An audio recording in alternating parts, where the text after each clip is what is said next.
donc ça pouvait pas marcher. Voilà, là ça fonctionne. Voilà, ça commence déjà. On a déjà,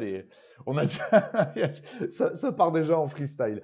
Ah donc, salut à tous les amis, bienvenue. On est en direct sur Inside Hill Climb pour la toute première fois. C'est la première fois de l'histoire, effectivement. Eh bien que l'émission 100% course de côte Inside Hill Climb passe en direct. Alors, bah écoutez, déjà, je vous remercie d'avoir répondu nombreuses à ce rendez-vous. J'espère que vous allez passer un bon moment. J'espère surtout que tout va fonctionner, hein, pour être honnête avec vous.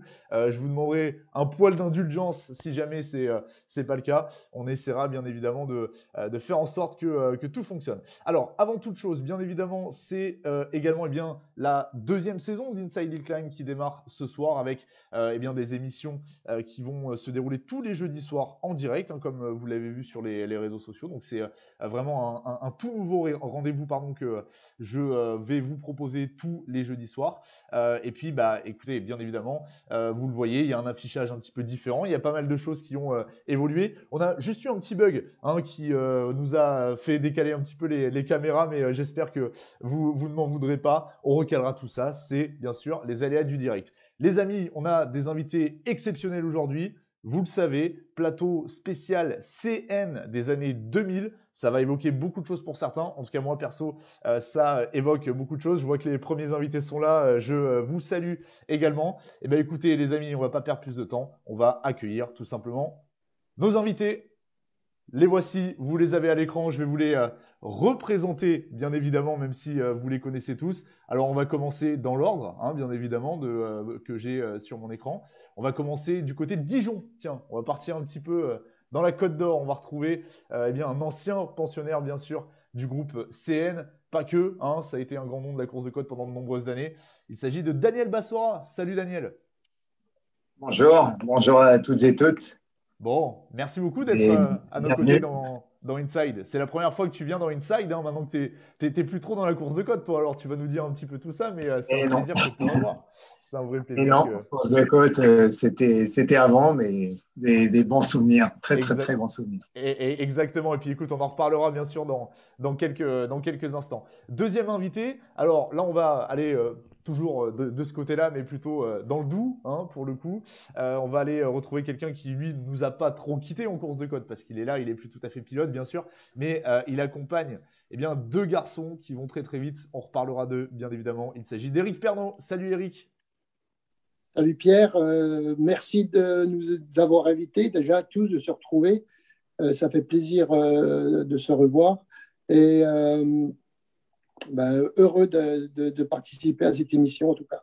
Ben écoute, le plaisir est partagé. Moi, je suis super content de vous avoir avec moi pour cette première émission en direct, ce premier Inside comment dire, de 2021. Je suis vraiment ravi de vous avoir. Et puis, on a un troisième invité. Vous le découvrez aussi à votre écran. Il est casqué. Alors, il n'a plus le casque visière intégrale, hein, mais il a quand même le casque pour nous entendre et pour nous parler. Là, on descend dans le sud de la France, bien sûr, dans la région PACA. C'est voilà, un grand monument du sport automobile et de la course de côte qui est à nos côtés. Il s'agit d'Alain Castellana. Salut Alain.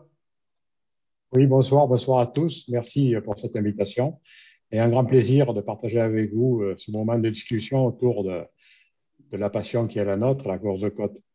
Eh ben exactement, exactement. Et puis la course de côte, en l'occurrence, des passions, vous en avez généré tous les trois avec ce groupe CN qui a été tout simplement des plus beaux groupes, je dirais, on peut le dire, de la course de côte ces dernières années. Et vous en avez été des sacrés pensionnaires, effectivement. Les amis, je vous propose de démarrer cette émission. On va rentrer dans le vif du sujet avec quelques petites nouveautés, hein, puisque on a intégré des nouvelles rubriques dans cette émission avec, pour commencer, une rubrique news. Et oui, on va parler un petit peu de l'actu. Alors, l'actu en ce moment de la course de côte, on va la commenter tous les quatre. Bien sûr, elle a été marquée ces derniers jours, vous l'avez vu, par malheureusement le report annoncé, hein, du début de saison, qui était prévu pour la fin du mois de mars sur la course de côte de Bagnols-Sabran, la course de côte du Col Saint-Pierre, donc de Saint-Jean-du-Gard, Col Saint-Pierre pour être tout à fait exact. Elle a aussi été reportée. Bon, malheureusement, voilà, c'est la news qu'on attendait tous. On l'a craignée, mais elle a été confirmée. Eric, j'imagine que de ton côté, toi qui prépare justement un petit peu la saison avec Marc, avec Étienne et tout, c'est Ouf. pas forcément idéal d'avoir cette info là qui est tombée.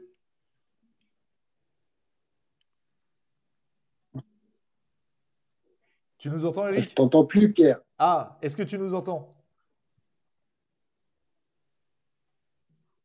Ah, c'est les aléas du direct, hein, J'ai ça y pas est. entendu ta question, Bon, excuse-moi. non, je disais avec le report des 2 premières courses, en sachant que toi, Ouais. tu es toujours derrière Marc et derrière Étienne, notamment, tes 2 fils. On imagine que là, c'est pas idéal hein, comme début de saison pour se préparer. Ben, le coup de massue est tombé la semaine dernière. On est prêt, on est hyper motivé sur cette saison. On a réinvesti dans une deuxième voiture pour Étienne et Marc. Et voilà, et c'est reporté, voire c'est peut-être annulé, on ne sait pas. Et voilà, et on est un petit peu dans l'expectative. Euh, Tout ce que je souhaite, c'est que si vraiment ça se prolonge, ce que je souhaite, c'est qu'on puisse même faire organiser des courses, enfin, voir avec les organisateurs si on peut faire ça à huis clos. Je ne sais pas, en budgétisant différemment. Voilà, mais il faudra peut-être qu'on trouve une solution pour quand même pouvoir courir. Bien sûr, bien sûr, bien sûr, parce que c'est vrai que le risque est là. Alors, bon, il y a d'autres disciplines, effectivement, mais c'est vrai que ça serait quand même bien qu'on puisse retrouver notre passion, hein, qui est la course de côte. On va en reparler, bien évidemment. Deuxième news que je voulais vous signaler, alors vous l'avez peut-être découvert justement sur Inside Hill Climb, on vous l'a annoncé en exclusivité en ce début de semaine. Eh bien, c'est Fabien Ponchant qui va passer justement à la Formula Master. Donc, lui qui a remporté le challenge Open F3 hein, en 2020. Eh bien Fabien Ponchant qui s'est offert tout simplement la Tatuus Formula Master de Kevin Petit. Voilà, donc bon, c'était la news que je voulais vous signaler si vous n'aviez pas vu cette actualité qui est sortie mardi matin. On attend de voir aussi ce que Kevin Petit va faire et ce qu'il va nous annoncer. Ça devrait être dans les prochains jours. On va suivre ça de très très près. Autre actu que je voulais vous signaler, c'est les premiers tours de roue de Baptiste Tonnier, donc avec le Team Helium justement, avec la Formule Renault. On en parlait tout à l'heure, Eric, hein, puisque la Formule Renault du Team Helium, Étienne et Marc ont pu justement rouler dans ce team en 2020. Et donc, eh bien évidemment, cette nouvelle qui est tombée tout à l'heure, des nouvelles qui vont certainement arriver aussi de la part du Team Helium. On attend de voir tout ça. Et enfin, dernière actu, je voulais juste faire un petit coucou aux amis du l'Uni Sport Auto, organisateur de la course de côte de l'Uni, qui devait se dérouler le 21 mars et qui malheureusement a été annulé. Ils ont fait tout ce qu'il fallait, je pense, pour le coup, pour comment dire, pour maintenir leur épreuve et malheureusement ça ne l'a pas fait, donc on les salue. Il n'y a pas que le championnat de France de la montagne, il y a aussi la Coupe de France, il y a aussi toutes les courses amateurs et tout ce qui est autour, donc on salue bien évidemment nos amis de l'Uni. Je profite juste avant de rentrer vraiment dans la partie interview de cette émission, je rappelle hein, à toutes les personnes qui nous regardent actuellement que vous pouvez déjà poser vos questions à Daniel, à Eric, à Alain sur le chat en live. Je suis ça, j'ai 2 écrans en fait pour tout vous dire, j'ai 2 ordinateurs.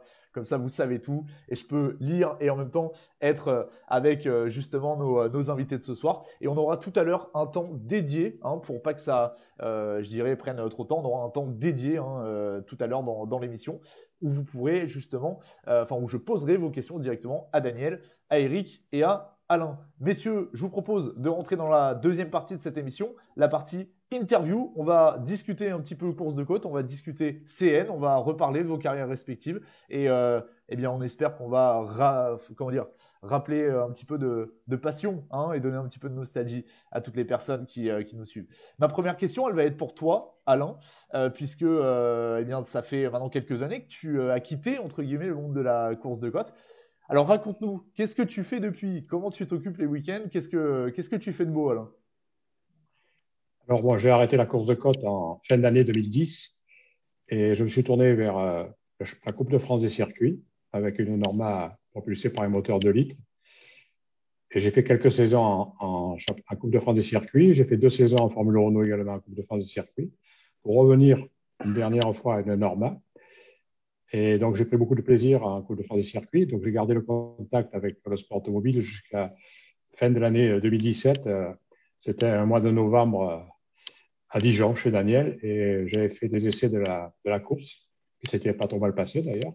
Et puis, à ce moment-là, je me suis rendu compte que je faisais des tours de circuit et que la flamme, la passion, j'avais toujours l'amour pour ce sport. Mais dans l'auto, voilà, c'était devenu routinier. Donc, je me suis arrêté ce jour-là. j'ai rechargé la voiture et je suis rentré à la maison. Et finalement, pour faire maintenant, je fais du golf. Et je suis attentivement tous les résultats de course de côte. Je connais tous les résultats des jeunes. Et voilà. Bon, ok. Alors, on a perdu la caméra d'Alain qui va peut-être revenir. Alors, si vous voyez des bugs d'affichage, les amis, ne vous inquiétez pas, c'est le live. J'espère qu'Alain va revenir avec nous dans quelques instants. Alors là, je le dis, hein, pour Eric et Daniel qui ne voient pas ce que vous voyez à l'écran, les amis, Eric est coupé en deux. Il est sur deux caméras. Donc c'est un concept. T'as trois yeux là actuellement, Eric, mais tu n'es pas au courant. Mais bon, ça va revenir. On peut pas faire grand chose, donc on est désolé. On espère qu'Alain va nous retrouver. Eric, justement, alors malgré ce petit problème d'affichage, toi tu es devenu un petit peu team manager en fait, en réalité, puisque on t'a souvent vu ces dernières années en course de côte quand même. Pas forcément en tant que pilote, hein, mais avec justement Étienne et Marc. Raconte-nous un petit peu cette vie de team manager et comment ça fait finalement d'être maintenant de l'autre côté, on va dire, de la barrière. La barrière. Ouais, bah, moi j'ai arrêté donc le CN en 2008 et tout de suite après, bon, j'avais du mal je voulais arrêter, mais j'avais du mal à quand même à me dire que j'allais abandonner le milieu. Et avec Marc et Étienne qui avaient à l'époque 10 ans, une dizaine d'années, on s'est dit bon bah pourquoi pas partir sur le karting. Et puis voilà, je suis devenu mécanicien de kart, je suis devenu accompagnateur, et puis on est monté dans les catégories jusqu'au KZ 125, et puis on a fait quand même des championnats régionaux, mais sans aller trop loin, quoi, en restant sur la Bourgogne-Franche-Comté. Et puis après, la course de côte, eux, ça les titillait, ils ont toujours baigné là-dedans, ils ont toujours suivi un petit peu les courses, surtout comment à l'époque on achetait des cassettes comment c'est chez H, Vidéo Concept. H Vidéo, voilà, Vidéo Concept. Et voilà, ils sont un petit peu initiés à la course de côte en regardant ces cassettes, ces DVD. Et voilà, c'est une passion qu'ils avaient en eux. Et ils ont voulu absolument quitter le kart pour venir en course de côte, donc au volant de la Formule Renault au départ. Et puis après, au volant de la Norma, d'ailleurs, qu'on a racheté à Daniel en 2017. Et voilà, ça s'est soldé par de beaux résultats. Et c'est pas fini, puisqu'on est vraiment hyper motivé pour continuer. Et puis voilà, le sentiment qu'on a quand on devient manager d'une petite équipe, surtout quand c'est ses fils qui prennent le départ, tu t'imagines bien vous imaginez bien que c'est pas toujours facile. On a toujours une angoisse qu'on n'avait pas avant en prenant le départ d'une course au volant. Donc tu vois. Bon, après, c'est quand même c'est une excitation qu'on a un petit stress qui est là, mais qui est absolument fabuleux, surtout quand le résultat est au bout. Bien sûr, bien sûr. Alors, en plus de ça, je me permets de te le dire, mais si tes enfants étaient garés, à la limite, bon, il n'y a pas trop de risques, mais comme ils vont un petit peu fort, hein, forcément, il y a un petit peu d'appréhension, parce que ça marche bien quand même, hein, on peut le dire. Ouais, ça marche bien, mais je les éduque quand même en disant attention, vous n'êtes pas des kamikazes, la course de côte, c'est dangereux, vous montez à votre façon, sans forcer, tout en, voilà, à votre niveau, vous faites ce que vous savez faire. J'essaye d'être quand même, voilà, je veux pas que ce soit. Je veux pas que ça soit forcé. Les temps ne sont pas forcés. C'est leur talent qui est là. Et voilà, ils font avec. Ouais, je comprends. Daniel, question pour toi, alors qu'on salue Alain qui est de retour, hein, il est revenu, on l'a retrouvé. Alain qui est revenu sur le live. Daniel, j'entends plus, Pierre. Ah, est-ce que tu m'entends, Daniel? Là, ça vient de revenir, mais je t'entendais plus. Ah, ok. Peut-être que tu avais, il y avait peut-être parce que c'est passé de Montpellier à Dijon, tu sais. Donc, il y avait peut-être des bouchons sur la route au niveau de Lyon ou un truc. TGV qui fonctionne mal. Voilà, c'est ça. Alors, toi, Daniel, toi et moi, on se voit souvent puisque en parallèle effectivement de la course de côte, je vais faire quelques petites piges en circuit. Donc, toi, tu es parti plutôt sur le circuit. Est-ce que tu peux nous expliquer qu'est-ce qui a motivé ton choix en fait? Pourquoi tu as décidé de mettre en stand-by la course de côte pour aller plutôt vers le circuit? En fait, quand Alain, on avait un peu le même raisonnement. Bon, Eric avait déjà arrêté la course de côte en 2008. Nous, on a roulé jusqu'en 2010 avec nos protos, un moteur 3 litres BMW. Il devenait obsolète, fallait changer et on s'est posé des questions. Le CN+ était encore pas prêt.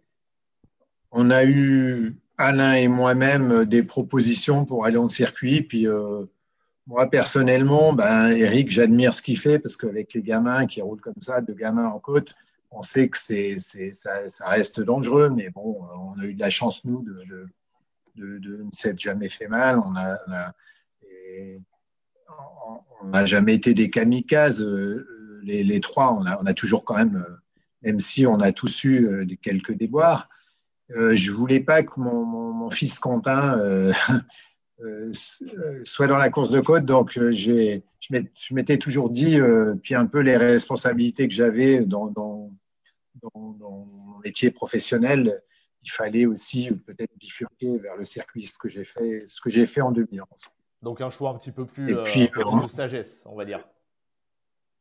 Oui, et puis en 2011, j'ai commencé comme Alain dans un team. Puis après, on a gravi les échelons. Quentin, terminant ses études d'ingénieur, on a commencé à avoir 2 voitures, 3 voitures, et puis après à être performant sur les circuits différents parce que c'est de l'endurance. Je suis passé de la course de côte à l'endurance en circuit. C'est vraiment un monde d'écart. Bien sûr. Mais c'est plaisant aussi, c'est différent. J'oublierai jamais mes années passées en côte parce que c'est formidable. Par contre, en circuit, il m'arrive encore de rouler encore. Et c'est super plaisant ce qu'on fait, c'est travailler d'équipe et tout. Différent, mais aussi top, quoi. Bien sûr, voilà. Bien sûr. Ouais, c'est complètement une autre approche, effectivement. Et puis, on n'est pas tout à fait dans la même typologie de course, mais effectivement, ça permet de rester dans le sport automobile. Les garçons, vous avez tous les trois, en fait, notamment un point commun. Alors, vous avez plein de points communs, puisque vous êtes tous les trois de super pilotes, mais vous avez un point commun en course de côte, puisque vous avez tous les trois piloté une même voiture, dans le cadre bien sûr du groupe CN et dans les années 2000, vous me voyez venir, je parle bien sûr de l'Osella PA20S. Et cette voiture, moi personnellement, elle m'a fait vibrer. Cette voiture, elle a fait vibrer tout un tas de fans de course de côte. Je pense que c'était le cas pour Marc, c'était le cas pour Étienne, c'était peut-être le cas pour Quentin, c'était peut-être le cas pour plein de gens qui nous regardent au moment où on se parle ici en direct sur Inside Hill Climb. Ce sont bien sûr le 3 litres BMW, cette allure magnifique avec cet aéro de folie et puis voilà cette bagarre que vous avez menée pendant des années. Est-ce que vous pouvez nous raconter tous les trois, allez peut-être en 2 mots chacun, ce que vous pensez de cette Osella PA20S? Comment vous la décrirez justement en 2 mots chacun? Daniel, si tu veux commencer. Moi, si tu veux, l'Osella, c'était une super voiture. Bon, par contre, au niveau sécurité, c'était quand même un peu, c'était limite, mais c'était une voiture magique, quoi.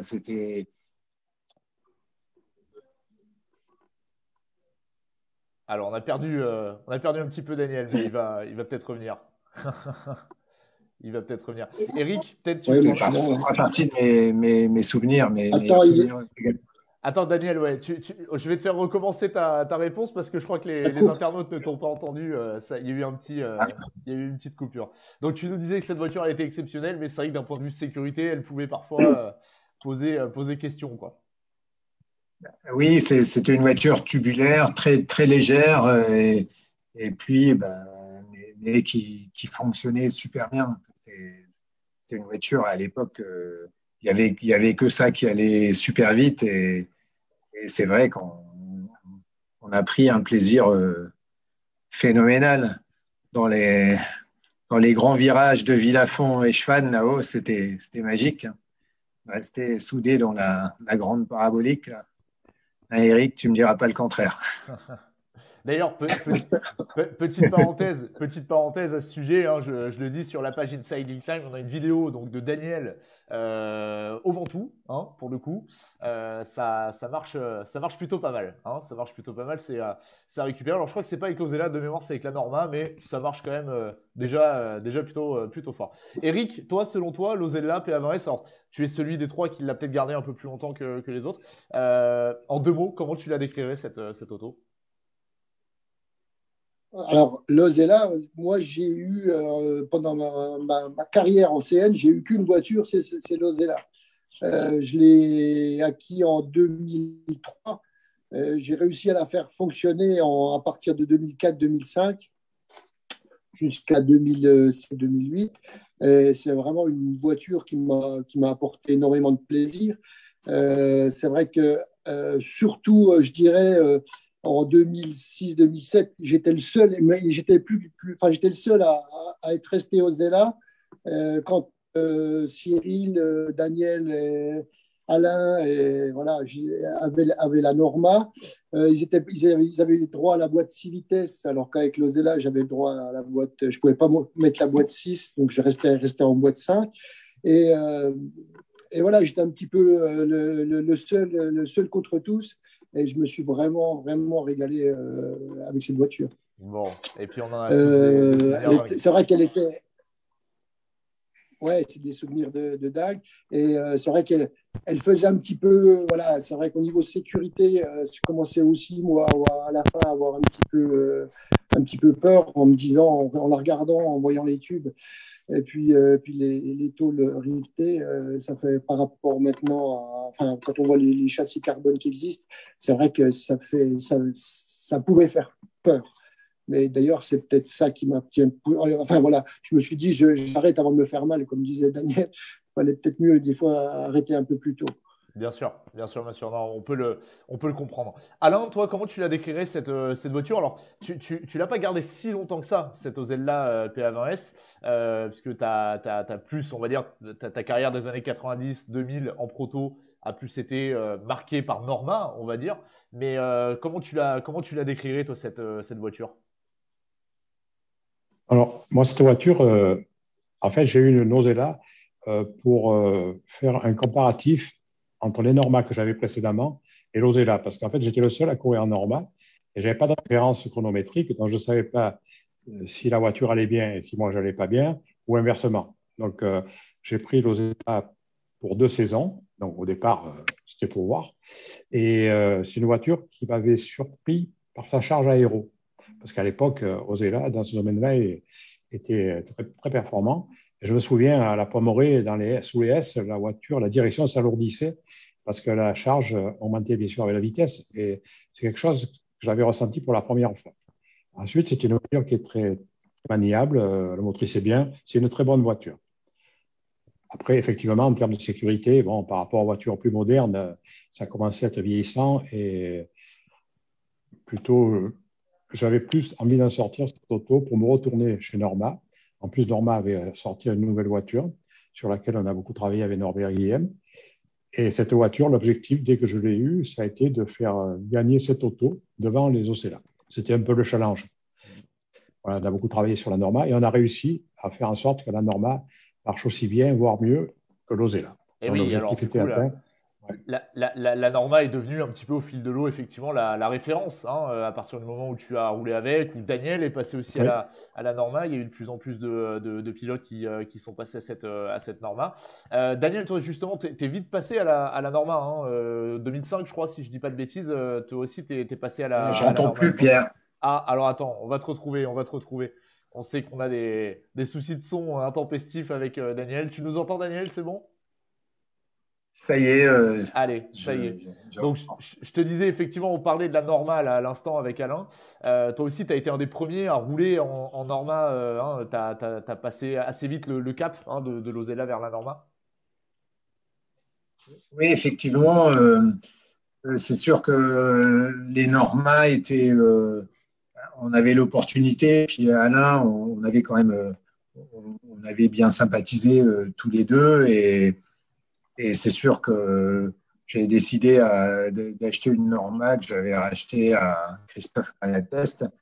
Et c'est vrai qu'il y avait deux voitures comme ça. Il y avait celle de Alain et puis la mienne, celle de Malatest, qui est devenue la mienne après. Et c'est vrai que c'était une super voiture.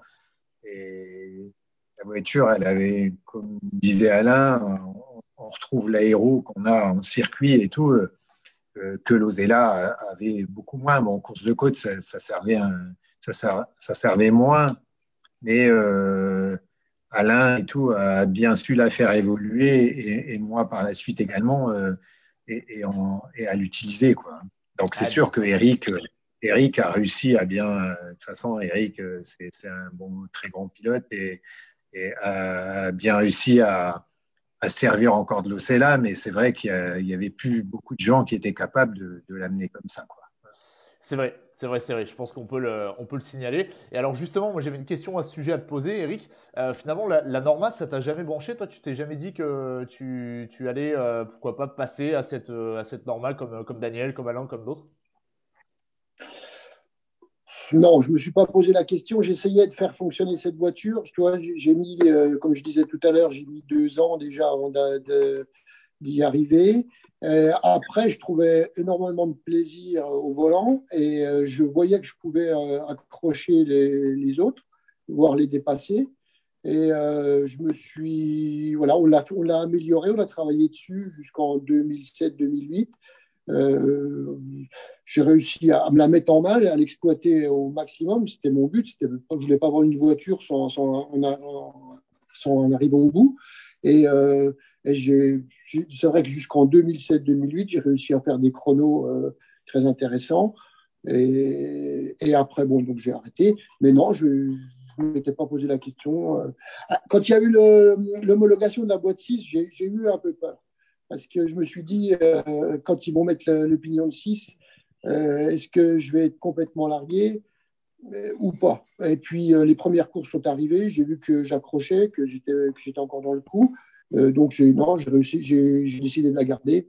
Et puis voilà, non, je ne me suis pas posé la question. Ok, t'es allé au bout de l'Osella, on peut dire. Au On peut bout de dire la que... voiture, au bout du châssis. Bon, Voilà. ok, ok. Pour Alors, exploiter une voie, c'est vrai. pardon Eric, excuse-moi, je t'ai coupé, je Excuse-moi. t'ai coupé. Non, il n'y a pas de...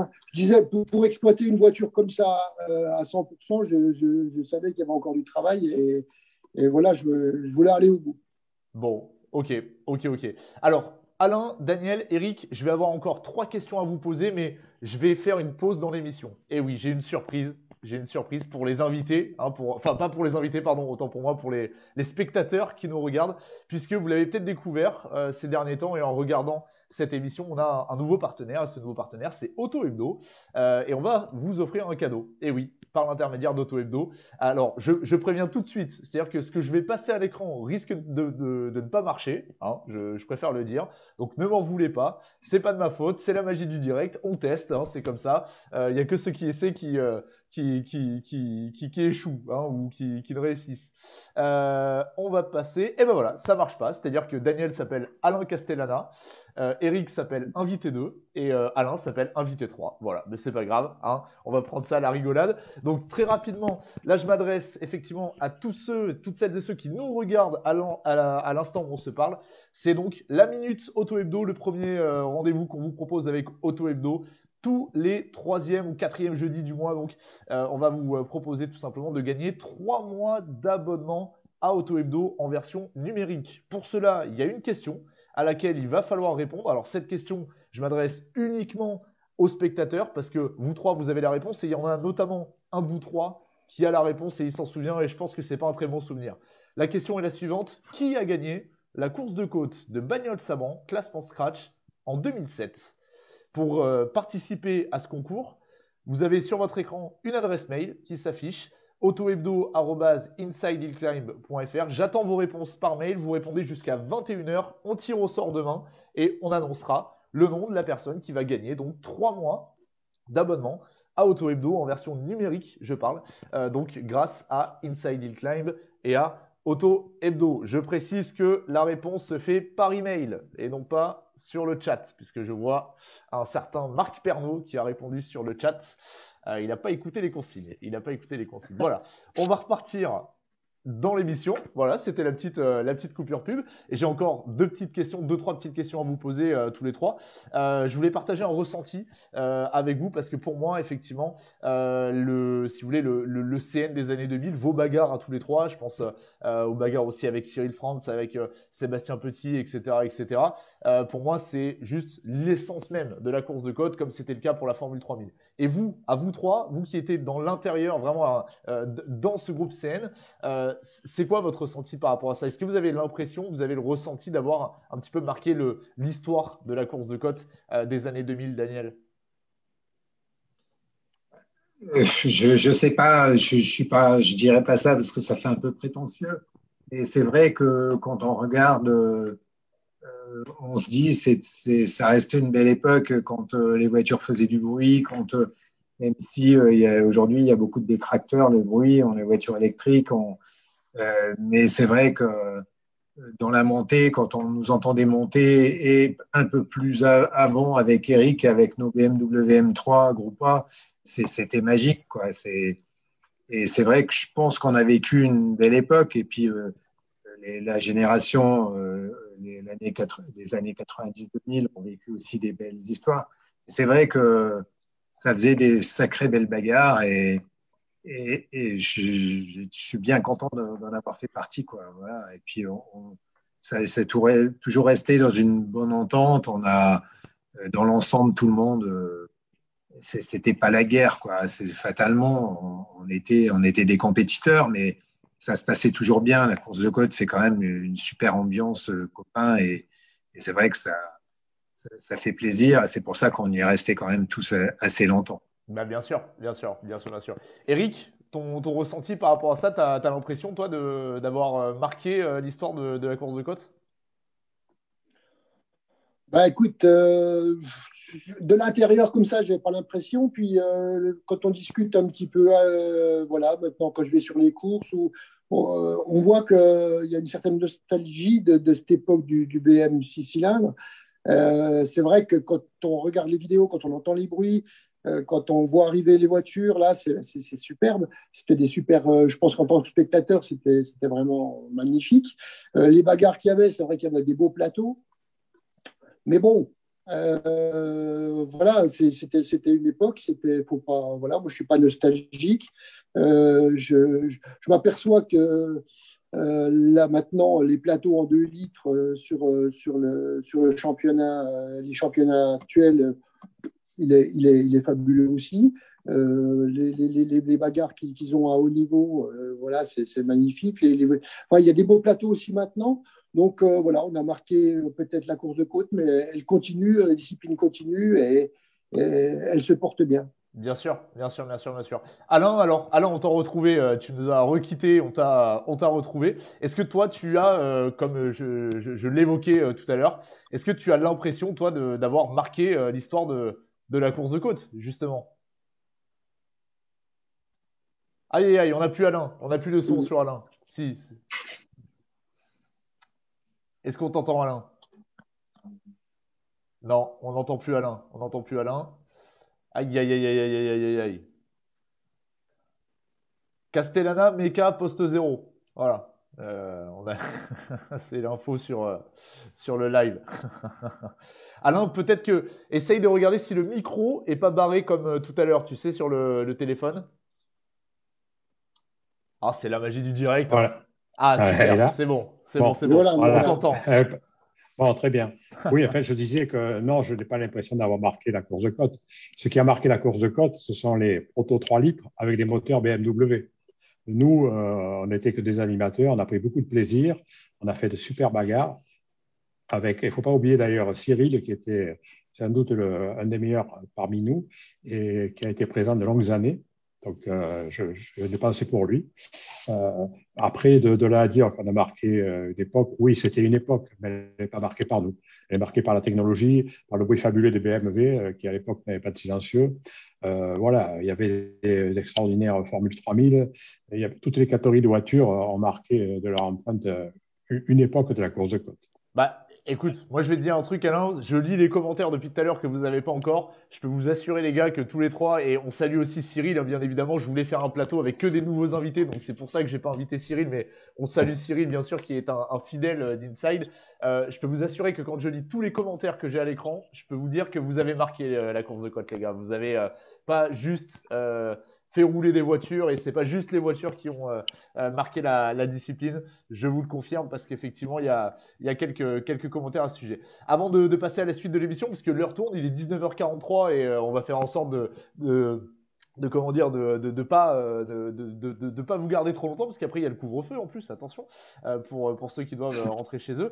J'ai une dernière question à vous poser. Est-ce que vous pouvez me donner votre meilleur souvenir à vous chacun de course de côte? Alors c'est pas forcément dans la classe CN, ça peut être dans différents groupes, ça peut être en F2 pour Alain, ça peut être en groupe A pour Eric, pour Daniel, mais j'aimerais connaître votre meilleur souvenir de course de côte, celui que vous gardez aujourd'hui en 2021. Alain, est-ce que tu pourrais nous donner, toi, le meilleur souvenir que tu aies en course de côte? Alors, mon meilleur souvenir, enfin mes meilleurs souvenirs, en fait, parce qu'il y en a plusieurs, c'est d'abord le partage avec les gens des villages, d'Unières, Viafan, l'accueil que nous faisaient ces gens-là, l'accueil des organisateurs. Vraiment, toujours un plaisir d'une année sur l'autre à aller. Ah merde. On a le son, un peu l'image. Il va revenir, il va revenir, il va revenir. Il va revenir. Eric, alors, t'es encore coupé en deux. Je suis désolé, Ouais. quand Alain n'est plus là sur l'écran, c'est toi qui es coupé en deux. Et Eric, en attendant qu'Alain revienne, tu peux nous donner, toi, ton Ouais. souvenir en course de côte? Alors, si je dois en sélectionner un, c'est, je crois, je ne sais plus si c'est une montée matinale ou la dernière montée d'une montée de Turkheim en 2006, où si je gagnais, je finissais vice-champion de France derrière Lionel et premier CN. Et je crois que cette montée, j'étais parti en pneu neuf et j'avais dit il faut vraiment qu'elle soit parfaite. Et j'étais gonflé à bloc. Et ça, tout s'est bien déroulé. Enfin bref, je suis arrivé au-dessus, j'étais avec un très très bon temps. Et j'ai pu décrocher ce titre, entre parenthèses, de premier CN au championnat de France de la montagne, ce qui m'a provoqué une énorme joie, évidemment, puisque je courais après depuis un certain temps. Et je crois que c'est un de mes meilleurs souvenirs. Bon, il y a d'autres, plein d'autres anecdotes, plein d'autres bons moments qu'on a passés, évidemment, avec tous mes concurrents. Et voilà, ça reste gravé dans la tête et ça partira jamais. Bien sûr, bien sûr, bien sûr. Alors, Alain est revenu avec nous. Tu nous entends, Alain? C'est bon? Oui, oui, vous m'entendez vous aussi? On t'entend. Nickel, nickel, nickel. D'accord. Alors, écoute, tu nous disais, donc toi, ton meilleur souvenir, c'est le partage avec les gens. Tu parlais d'Unière notamment, hein, c'est ça? Oui, d'Unières, Villafan, enfin plein d'endroits, bien d'autres, avec les organisateurs, avec voilà, ces moments de convivialité et de partage de la même passion. Après, mon meilleur souvenir, en fait, en personnel en course de côte, c'est en 2005, lorsque pour être champion groupe CN, il fallait que je gagne les 3 dernières courses, donc à savoir Champs-Rousse, Turkheim et Limonest. Donc à Champs-Rousse, j'avais eu la chance de gagner sous la pluie, j'ai même fait le scratch à cette occasion-là, devant Eric d'ailleurs. Ensuite, à Turkheim, bon, là j'ai eu un souci moteur en redescendant, et là c'est grâce à Daniel qui connaissait un gars qui avait une caméra qui nous a permis d'inspecter l'intérieur du moteur. En fait, il y avait un rivet qui était tombé de la boîte à air, qui était tombé au-dessus du piston, et du coup, ça cognait. On a réussi à extraire ce rivet. Et puis, le lendemain, donc, j'ai réussi à la première monte Bon, j'étais motivé parce que rien n'allait bien d'aplomb. Et j'ai réussi un super chrono. Donc, j'avais gagné la seconde. Et ensuite, à Limonest, il fallait gagner la troisième. Et puis, j'ai également gagné la troisième. Donc, ça a été, sur les 3 dernières courses, 3 jolies performances. Et j'ai fini 2 fois, troisième au scratch à l'époque, c'était pas mal. Et puis 3 fois premier du groupe. Donc, voilà, ça, c'est mon meilleur souvenir sportif. C'était pas mal, d'autant qu'à l'époque, il y avait les F3000 aussi. Et bon, il y avait du monde. Il y avait du beau Et il y monde. avait sur le podium, il y avait Lionel, Bernard et moi. Voilà, c'est ça, ouais, de Sur les deux Lionel courses. Bernard. Ouais, Et ouais. on salue Bernard d'ailleurs, qui nous regarde peut-être Ah, avec Damien. ouais. On a une pensée, bien Bonsoir évidemment, à tous. Ouais. pour Lionel, évidemment. Eh oui. Daniel, toi, ton meilleur souvenir en course de côte, raconte-nous, qu'est-ce que c'est? Le meilleur souvenir, ça va peut-être pas faire plaisir à Eric, mais c'est sûr que j'ai toujours, quand je suis arrivé en course de côte, moi, Eric, c'était un peu les talons, quoi. On a commencé en BM, j'ai pas commencé tout de suite en BM, mais je me suis vite retrouvé en BM Groupa, et Eric, il gagnait tout, c'était l'homme à battre, et quand je suis arrivé à le battre une première fois, à la régulière et autres, c'était à Champs-Rousse et c'est sûr que voilà, c'était un bon souvenir. Puis je dis ça y est, je commence à savoir conduire quoi. Ah, c'était ça. Et c'est sûr que il n'y a pas que ça, mais ça fait partie une première grande victoire comme ça. On est content. Ce que dit Bien sûr. Alain, ce que dit Eric, ça n'a pas de prix quoi. Bien Et sûr. voilà, et bien sûr, je rejoindrai Alain quand il parle Eric également, quand on parle de convivialité, la course de côte, c'est ça, quoi. Bah, c'est sûr. L'entraide, Alain, je me rappelle l'avoir aidé quand il a eu son problème de rivet sur le piston. On a, on a tous fait railler un peu les uns pour les autres, même si on était concurrents, on était copains, quoi. On reste 3 bons copains. Voilà. Bah, C'est ça.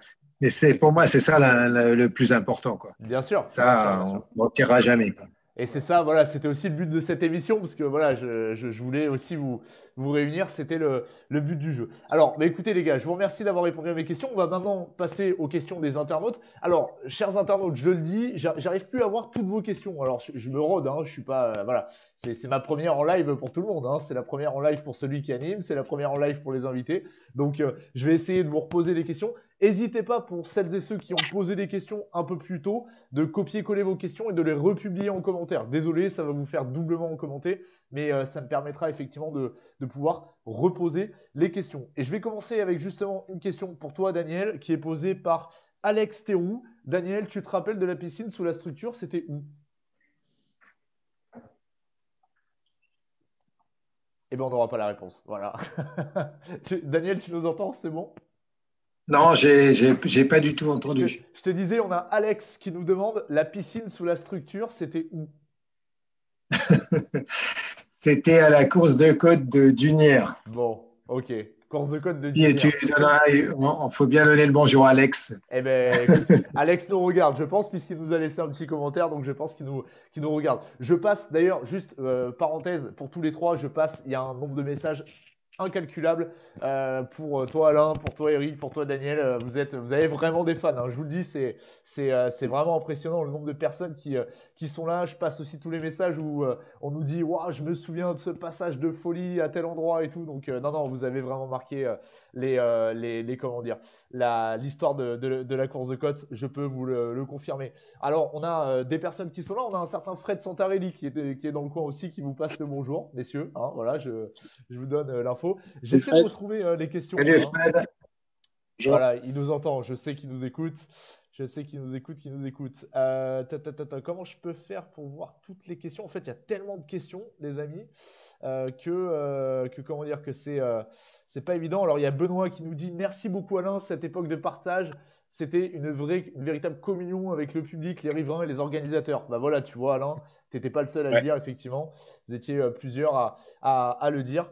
Bah voilà, j'ai plein de choses. Alors je suis désolé, j'arrive pas à lire toutes les questions. Alors, on nous dit des légendes, ces 3 pilotes, merci à eux. Voilà, bah, comme quoi, vous voyez, hein, je vous raconte pas des sottises, on a des messages qui tombent en live. N'hésitez pas, les amis, si vous nous écoutez encore, remettez vos questions en commentaire parce que j'arrive pas à les afficher. Voilà, je suis nul, c'est comme ça, j'ai pas assez travaillé. J'espère que vous m'en voudrez pas, hein. On essaiera de relire les questions. Alors, les amis, vous ne le savez peut-être pas, mais dans Inside Hill Climb, il y a un rendez-vous qui est fixe, c'est le quiz. Le quiz sport auto, course de côte. Et on va se replonger justement dans quelques instants dans ce quiz. J'ai une question qui tombe à l'instant pour vous quand même, de la part de Sylvain qui nous demande pour chacun de vous trois quelle est l'épreuve qui vous a donné le plus de sensations.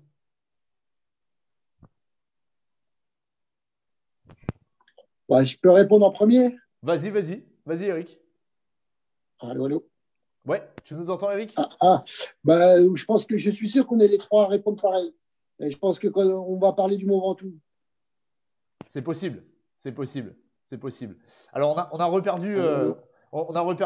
On a reperdu Alain, mais il va revenir. Le Mont Ventoux.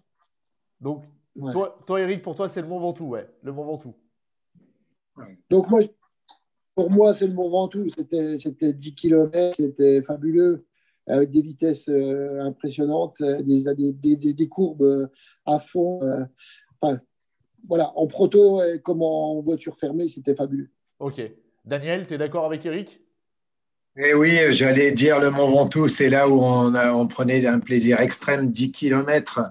On était 4 minutes, on a descendu la barre des 4 minutes on était contents, mais c'était fabuleux. C'est vrai que c'était là vraiment, c'est du pilotage pur, quoi. Bien sûr. Alain, toi, la course qui t'a donné le plus de sensations, c'était quoi du coup? C'est assez difficile en fait parce que chaque course est différente et j'ai pris du plaisir sur tous les tracés. Après, il y avait des courses qui étaient plus difficiles, sur lesquelles il était difficile de performer, parce que c'est des courses très courtes. Une qui marquait, c'était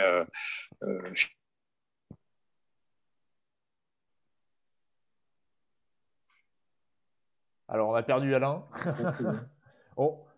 On saura jamais, les gars. Il nous le dira peut-être. Il nous le dira peut-être. Bon, on va essayer de retrouver Alain dès que possible. Vous avez le bonjour, tous les trois, d'un certain Christophe Malatest, qui vient d'arriver sur le live. Salut Christophe. On le salue. Hein. Salut Christophe. Il vient d'arriver du boulot. Merci. Il dit qu'il vient d'arriver du boulot et qu'il vous regarde. Hein. On attend juste de retrouver Alain qui va arriver avec nous. Fred Santarelli qui nous demande, est-ce que vous vous rappelez, Alain et Daniel, la reconnaissance du Ventoux en Seat? Alors c'est une histoire qu'on ne connaît pas, mais vous devez vous en souvenir apparemment, j'imagine. En 2006, très précisément. Tu m'excuses Pierre, j'ai pas entendu la question. Tu n'as pas entendu la question, je te disais, il y a Fred Santarelli qui nous dit, est-ce que tu te rappelles avec Alain des reconnaissances du Mont Ventoux en Seat? Avec la tienne, j'imagine, à mon avis. Oui, bien sûr. Bon, et enfin, une dernière question, et après on va passer à la suite, et j'espère qu'on va retrouver Alain. Il y a Lilian qui nous demande quand est-ce qu'on aura un espèce de Wall of Fame où on vous retrouverait tous sur une course de côte. C'est vrai que ça serait génial, ça, ne serait-ce que, pas forcément en tant que pilote, mais ne serait-ce que juste de venir nous voir sur une course de côte, ça serait génial de vous avoir tous les trois, non? À organiser, pourquoi pas. De toute façon, voilà. Déjà sur nous quatre, alors je compte Alain, même s'il a quitté l'écran au moment où on se parle. Déjà à nous quatre, on est déjà deux à y être sur toutes. Hein, c'est Eric et moi. Donc Daniel, tu viens quand tu veux. Hein, et puis Alain nous non, mais moi, c'est surtout histoire de toujours le planning, parce que j'ai une activité qui me prend beaucoup de temps. Je suis quelqu'un qui arrête jamais, et ça roule encore en circuit, donc on a aussi les meetings circuit. Bien sûr. Donc il faut que je trouve le temps, mais bien sûr que aller au Mont d'Or, même pourquoi pas à Villafranche-et-Chevannes, Eric, on ira manger du comté en haut de la côte. C'est super souvenir. Bon. Et Alain, on t'a retrouvé du coup. Oui. C'était voilà le moment que tu reviennes un petit peu avec nous sur ce live. Bon voilà, en tout cas tu verras, il y a plein de commentaires effectivement qui te sont dédiés aussi, Alain, comme pour toi Daniel, comme pour toi Eric. Je suis vraiment content de vous avoir. Alors, les amis, on va passer au quiz. Hein, je suis désolé pour toutes les questions. Il y en a vraiment beaucoup. Vous irez voir après. Je suis très heureux d'ailleurs. Je suis très heureux. J'en suis ravi. Le quiz course de côte. Donc, je vais vous poser des questions sur la course de côte. Il y a 5 questions. Là, je m'adresse à Daniel, à Eric et à Alain, bien sûr. Et vous allez devoir, bien évidemment, me répondre. Est-ce que vous êtes prêts? Oui. Allez, on est prêt. Première question, est-ce que vous êtes capable de me donner le nom du vainqueur du trophée FFSA CN en 2020?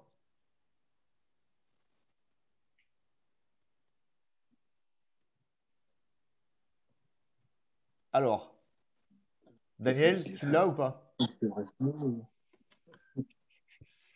Ouais, je sèche en 2020. Tu saches? Bon. Eric?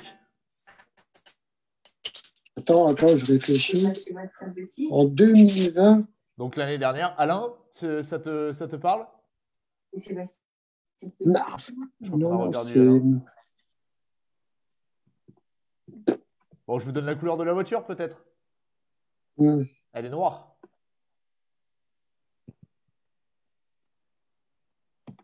Mais je devrais savoir. C'est David Meillon. David Meillon, ouais. Eh oui, David Meillon avec la Je cherchais son nom.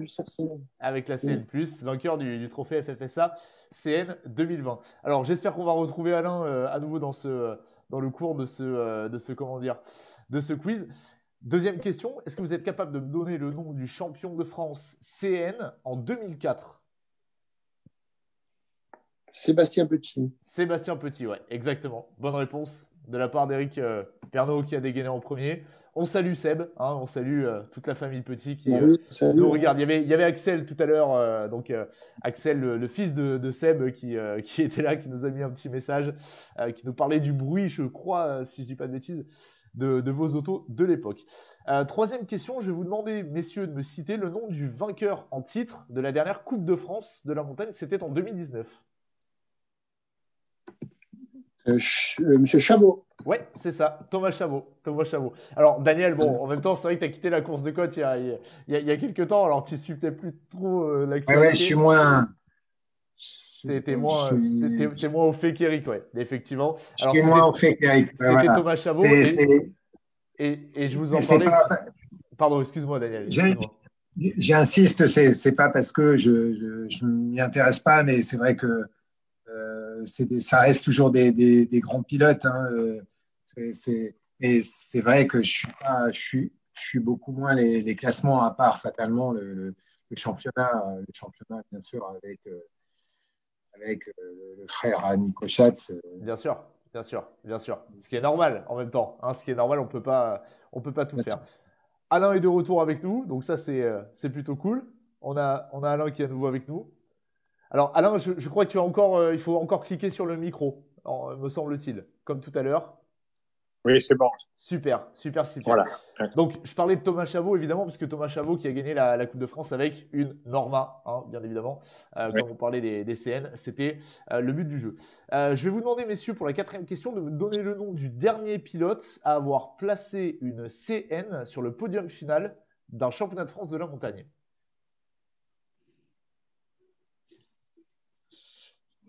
Ça, c'est une bonne question. Eh oui, c'est une bonne question. Cyril. Non, c'est beaucoup plus récent. C'est beaucoup plus récent.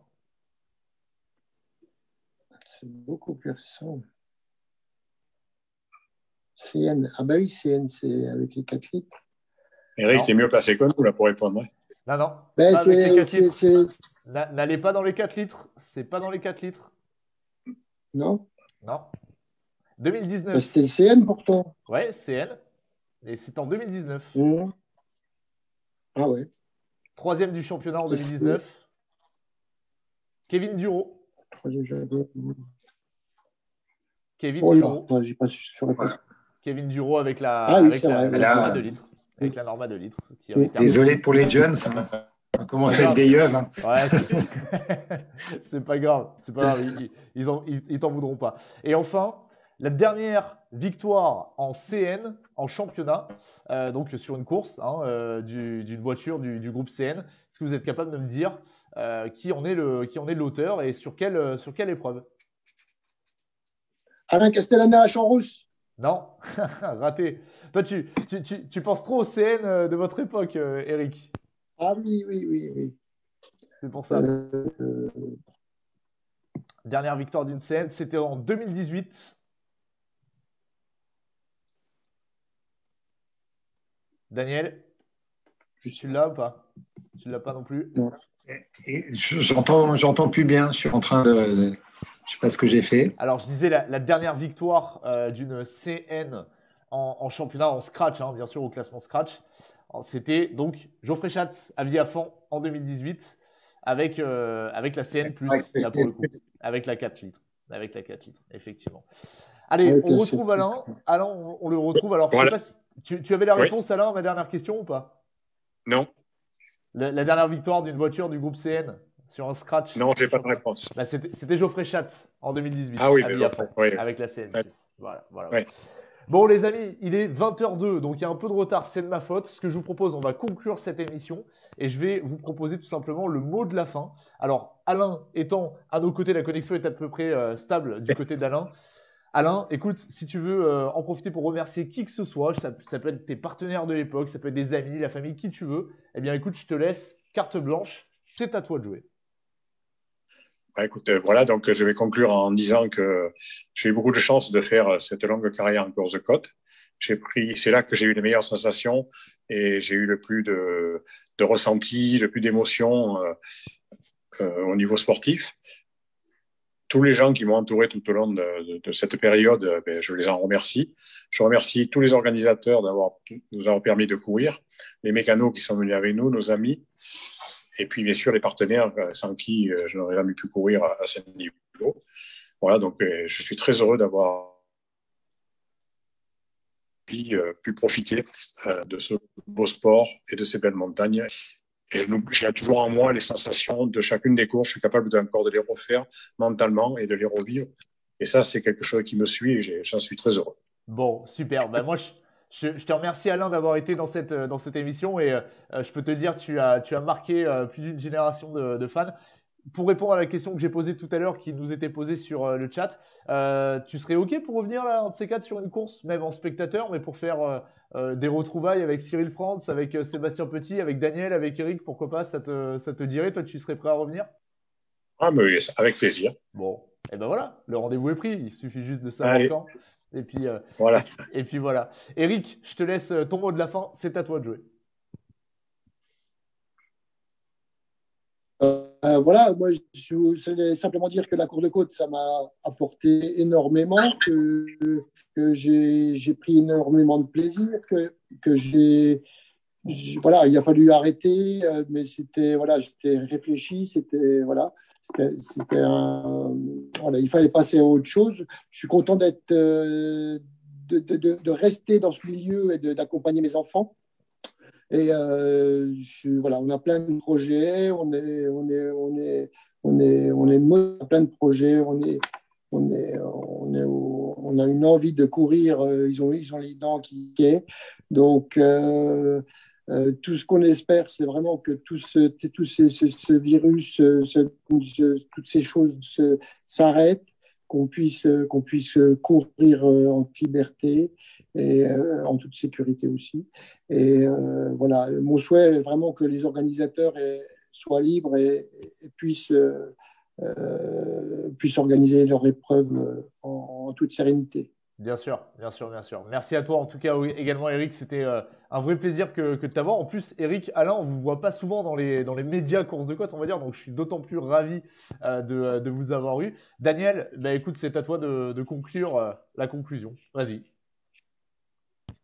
Écoutez, moi je suis déjà ravi d'être présent dans cette émission avec mes vieux copains de course de côte.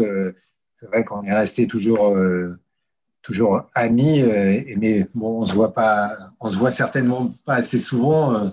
On se voyait un petit peu plus avec Alain, mais bon, voilà. Moi, ces années de course de côte, bien sûr qu'elles resteront gravées dans ma mémoire parce que ça reste une belle période, c'est des périodes que j'adore, des bons moments, la convivialité. C'est sûr que la course de côte, c'est la nature, c'est même si il y a des gens qui nous traitaient de pollueurs, c'est quand même, on était dans des endroits magnifiques et voilà, c'est sûr que j'en garde un super souvenir. Bon, maintenant, moi, je reste toujours présent en circuit ou autre, c'est différent. Mais les années course de côte, bien sûr, je les oublierai jamais, quoi. Je suis content d'être passé à autre chose parce qu'il fallait.